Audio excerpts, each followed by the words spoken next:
दोस्तों आप लोग देख रहे हैं प्रो वाइस 1 मिलियन। तो फिर से एक बार स्वागत है प्रो वाइस 1 मिलियन में। तो जैसे कि कल अखिलेश कश्यप जी लाइव आए हुए थे, कहे थे उन्होंने कि 18 तारीख को खेसारी लाल यादव का गाना आ रहा है, यानी कि उनका लिखा हुआ गाना परसों यानी कि 18 तारीख को आएगा। तो कल 17 तारीख का इस गाने का पोस्टर आप सबके बीच रिलीज कर दिया जाएगा।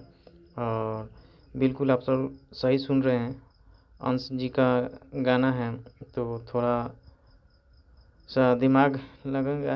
और आप सबको बता दें कि तुरंत और इस गाने को पोस्ट किए गए हैं और टीचर को रिलीज कर दिए देते हैं।